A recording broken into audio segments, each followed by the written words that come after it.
Astelehenetik aurrera auto baimenduek bakarrik pasa ahalko dute Lardizabal, Zurbano eta kale nagusitik, bolalekutik gora doan tartean.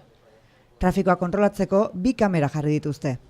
Hau dator errebote prozesutik, herritarrak plaza ingurun da hor zerrengo deun erabakitzen aitugean bitarten, hor bai eskari bat jaso zan nabarmena, trafiko hori mugau edo kendu edo zozein martzala ez. Eta, saiatu geha plaza inguruko hori bizka trafikoa harintzeko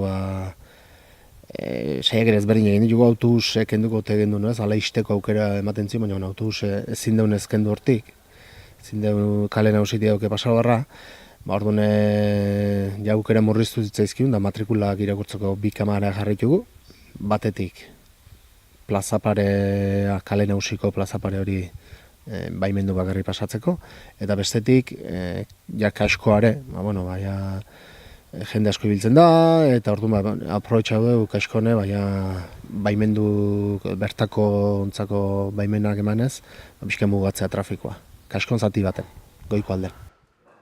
Astelehenetik larun batea, izango da, ordu bat arditatik, goizeko 6 baimenduak bakarrik. Eta iganden eta jai egunetan, 24 ordutan baimendua bakarrik. Orduan, larun bat hartu dugu asten zeharreko egun bat bezala, eta gero igandek eta jai egunek 24 ordutan.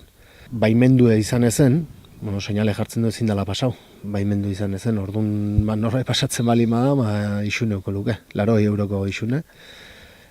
Eta orduan, egi esan, kaskoa seguran zerkaldetik kalea daunezkeoz, bai herri sarrera edo herri erdia iritsi zaitezke, inguru zerkaldeko kale hortatik, eta orduan kaskoa aldala, ez sartu, ordutegi horietatik kanpo bintzet.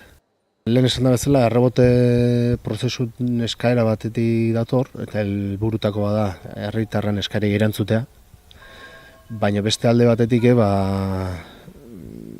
eindako azterketa guztietan konturatzen gea, kotxek edo zenbateko garrantzi izan duen herrin antolaketan.